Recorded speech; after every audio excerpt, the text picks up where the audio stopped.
So today we're going to be continuing to take a look at a scenario where civilization starts over. We are now on episode 28 of the series, and in the last episode, we did a lot of things. We went into the Great Depression, which is always fun. We saw a lot of countries, specifically smaller ones, start to collapse, and some of them even united together into large unions in hopes of kind of voiding any of the economical issues that come with that depression. We saw the Southern Japanese Empire go on a little bit of a rampage. We saw the new Old Empire Union take out two countries down here, and we also saw the Russian country expand into Estonia, causing the formation of the Polish state. And in today's episode, we're going to be looking at the end of that depression and the starting stages of World War II. So we are kind of following the real life timeline a little bit, but that's not really the goal of this series. But just do know that World War II is on the horizon. Another thing, when you're seeing this, I am now officially in college. That's weird. So this will be the first of hopefully very many videos that I have pre-recorded. I'm planning on doing a bunch of the civilization videos right now, hopefully for the next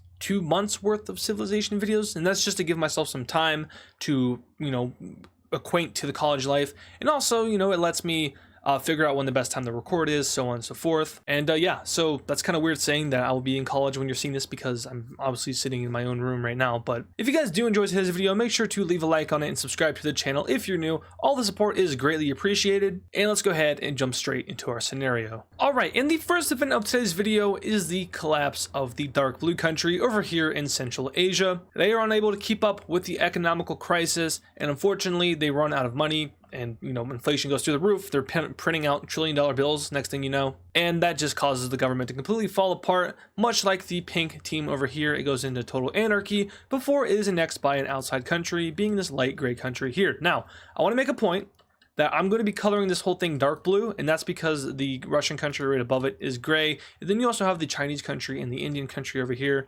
So do note that the tiny little blue team that was just here did not take over the gray country. It's the other way around. I just want to change the color to kind of make Central Asia look a little bit more fun. But anyway, they are now gone, and this light gray country is looking a lot better. I also kind of just wanted to get rid of that thing on the map. It looked not good. It looked horrible. Anyway, now we jump over to Norway, and they are going to be invading this tiny little state over here. Remember, they previously had a little treaty with them. That treaty has fallen through. They no longer have to respect the independence of them. So what do? They, of course, just are going to wipe them off the map. And that little country has been around for a while, so it kind of hurts to get rid of it, but who cares, right? It's a little tiny thing. A little speck on the map. So I do want to zoom out and talk about something real quick.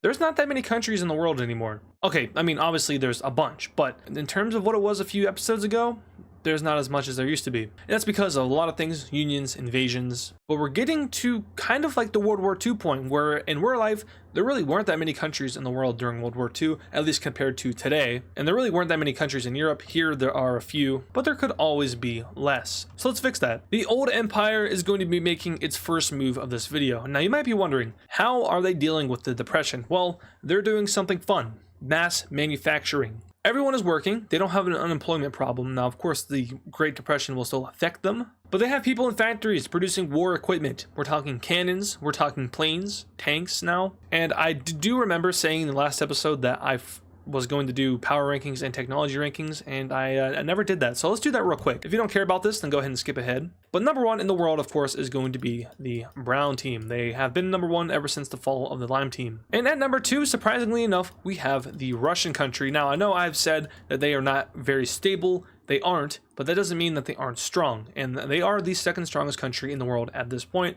which might be surprising to some of you guys because they kind of slowly creep their way up into that top 10 and top 5 ranking. Next up, we have the Old Empire at number 3. The blue country before the merger was already fairly strong, but after gaining all of the population and economy of the red country, they have made their way up to number 3. At number 4, we have the Dark Cyan country in Iberia. Of course, they may not look very big, however, their colonies reach all around the world. At number 5, we have the Chinese country. These guys have, of course, also made their way up into the top 5 at this point. That's really because the competition has died out greatly. These top 5 countries are all great powers. They're not superpowers, but they are great powers. At number 6, we have the Irish country / the red team. These guys also have colonies all over the world, and they have been here for a very long time, making them a pretty strong country. At number 7, we have the Italian Union, a fairly newer kind of country, but they have definitely established themselves as a world power, just not really on par with the other great powers. At number 8, we have the light cyan-ish kind of snowy looking country, They are, they've been around for a while. I'm just going to call them Northern Iberia because I really don't know what color this is. I guess it's white. Anyway, on to the next strongest country, and that will actually be the Indian country. They, of course, just got out of a civil war. They are still in the process of rebuilding, and, the depression probably isn't helping them out at all. However, the Lime team had a lot of their major assets down here in the peninsula. Now, of course, they originated from over here, so this is where most of their population is. However, they're using the resources and the vast area in India for their, factories, manufacturing, all that good stuff. So, of course, the Great Team would inherit that and inherit the economy of the Lime team, just in a lot weaker state. And now we are on to number 10. And who do I put in number 10? Oh, the French country. These guys have been around for a while as well. They've, of course, had a very small country in which they can probably build up a lot in all of these different provinces and regions. So I'm sure their economy is very strong, which allows for more population and then, of course, more power. So those are a top 10 power rankings with the brown team on top.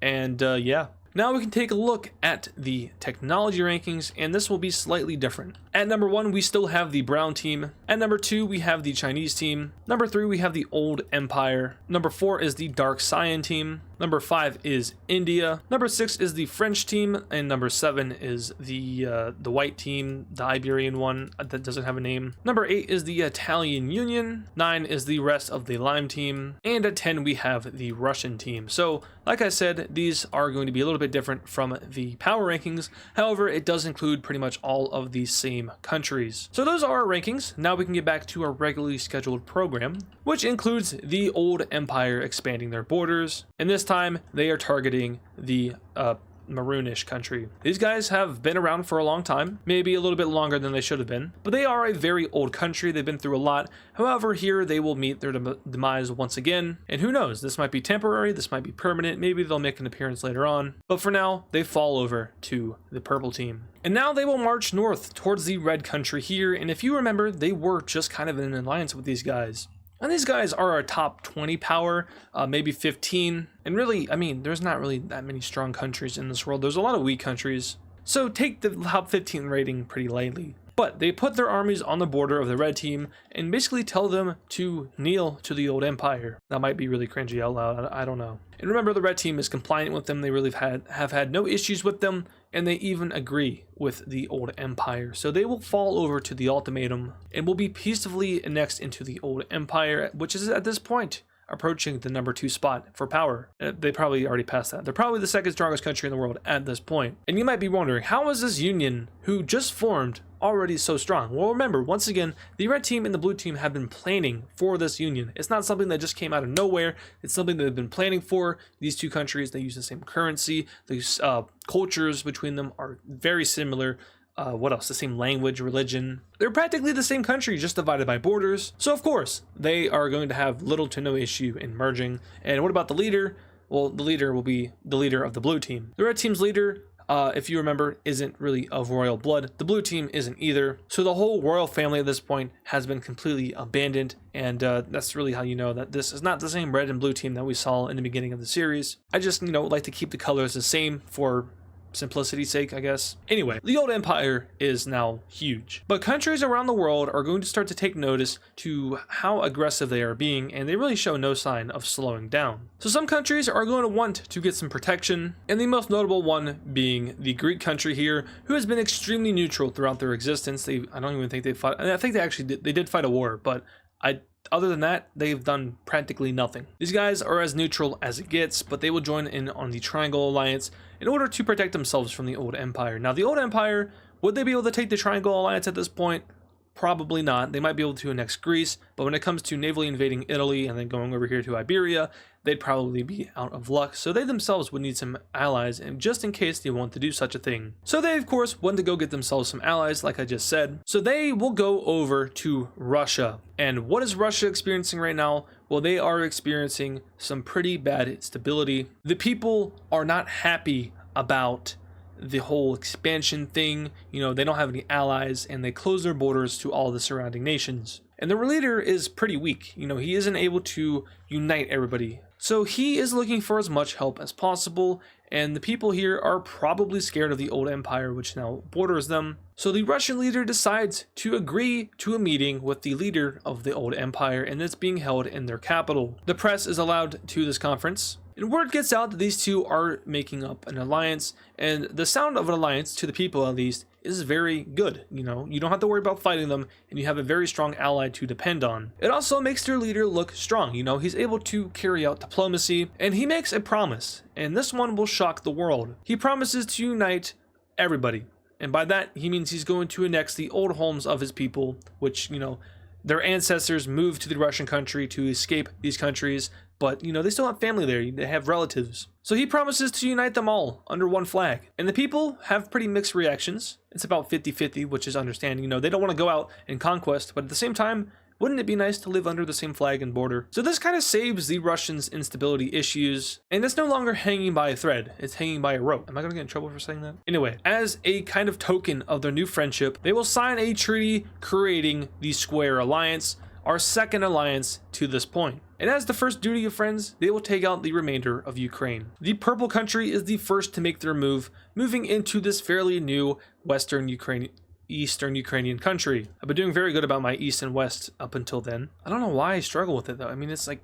west, left, east, right. What's the issue? Brain, no brain sometimes. There's an invisible something going on here. What in the world? Aha. Anyway, as I was saying, the old empire will continue to move up into this area, capturing the capital of this new country and dispersing their armies up north towards the front line of the Russians. This country, also experiencing some economical difficulties, will just simply collapse. And now the Russians will make their move into the gold team country, and these guys, they just lost World War I, and they don't really have any allies. And unfortunately, nobody will come to the help of one of the oldest countries in the world. Both Purple Team and Russian troops will move right into this gold country, cutting off Crimea from the rest of the country. I've said country like 5 times in a row. This area will surrender over to Russia. Purple Team troops make a landing over here in the West, yes. Meanwhile, the Russians will go ahead and capture the remaining areas until eventually they meet the capital of the old country and take it for themselves, completely wiping out the gold country from existence. And now we can go ahead and take a look at the treaty that is crafted up between the old empire and the Russians. And in this peace treaty here, we can see exactly what we thought would happen. The gold and eastern Ukrainian country are united, or not united, they no longer exist. Big difference between those two things, but the Russian country now borders the Black Sea, and they also share a large border with their ally, the old empire, and countries are getting very worried about this. Another country to join up with the Triangle Alliance will be, interestingly enough, the Croatian/Northern Yugoslav country. Now, they don't feel directly threatened, but they don't like who they border. The Purple Team is rogue, they've attacked them in history, and, they don't really side with anybody. And then, of course, you have the Farmers Union, who, although under a new government, does still have those slight connections with the old empire. And, yeah. But speaking of expanding, the Square Alliance is aware that if they were to ever go up against the Triangle Alliance, they would likely have some issues with the Brown country as well, who is kind of like the protector of Western Europe.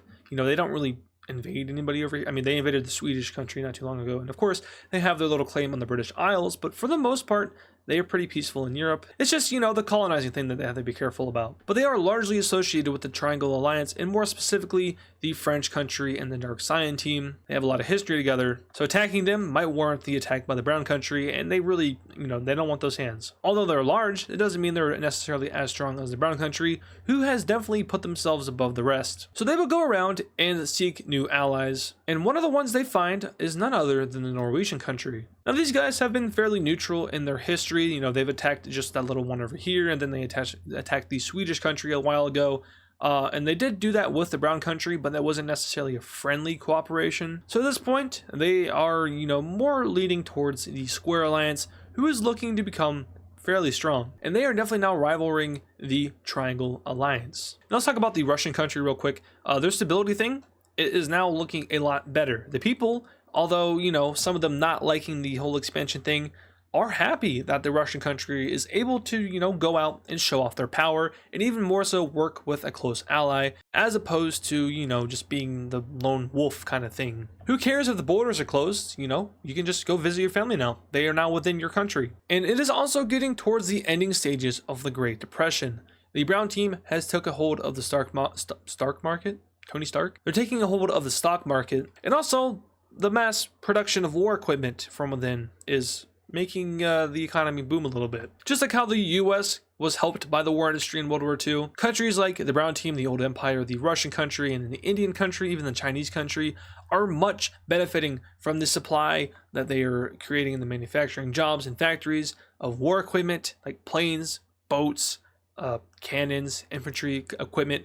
They have World War II equipment at this point. It's fairly new technology, so they are of course mass producing it to replace all of their old equipment. And guess what? They're selling their old equipment to weaker countries and also newer countries. So for example, the Germans, or I guess the Dutch technically, are sending all of their old equipment and selling it to the blue country here, aka Poland. The old empire might be selling all their equipment over to India, and of course India is making their own equipment as well, but just not as fast as these other countries because they are fairly new. The Chinese country is more than likely selling all their equipment to their allies down here and over here at the red team. Even the Koreans are probably selling their equipment over to this dark side team. You guys get the point. But now that we're over here in East Asia, I think it's time for yet another alliance. And just to kind of make it official, the Chinese country will create an official alliance between themselves and the southern country over here, the southern orange one, whatever. I said in the last episode that they are very close, and they are indeed very close. And speaking of close, the red team is also fairly close with the Chinese country, so they will also join in on this alliance,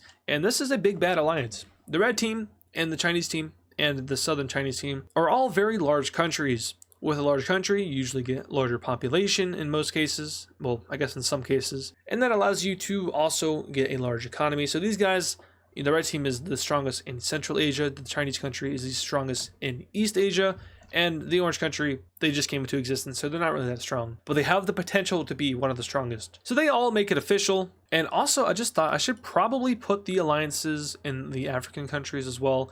And I guess also the North American and South American ones, just so I don't really forget. So here's our updated map with all the colonies with the shapes. I definitely probably missed one or two. Let me know in the comments. But yeah, here is our updated map. And now, where are we going to jump? Well, we're going to jump over here to Southeast Asia. And the Vietnamese country has been extremely quiet ever since they were kicked out of China and were forced to migrate down here. Of course, they had some colonial expansion. They took advantage of some countries, but they really haven't gone on any invasions until today, where they declare war on and decide to invade the light blue team. These guys were a previous ally, or kind of a forced ally, to the lime team. But the lime team obviously got kicked all the way back over here to Persia, and they're not there to really protect their vassal / puppet state, and they're also not doing too good in this economy. Now, the Vietnamese team isn't doing well either, but they are a lot stronger and more stable than the blue team, so they're able to rally up their people and send them out to war, although, still kind of unpopular. They do very good, and they move up the coastal areas, avoiding some of the lush jungle areas of Myanmar, but they spearhead right over to the capital of the light blue team and fight against them.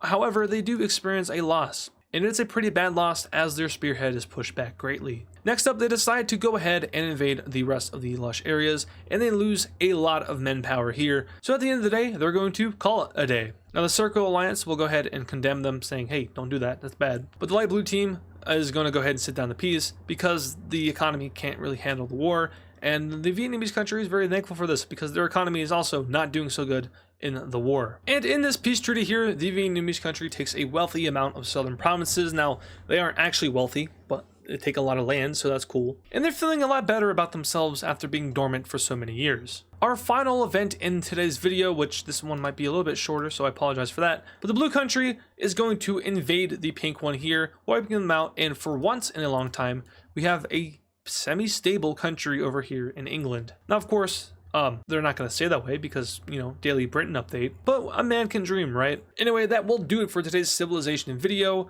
College me, I hope you're having fun. I hope it's not horrible, and I hope that it's going good. Hope you have time to record videos, and yeah, good luck you. I bet you wish you were me right now. Actually, hopefully you don't wish you were me right now. You should be enjoying yourself. Anyway, thank you guys so much for watching this video, and peace.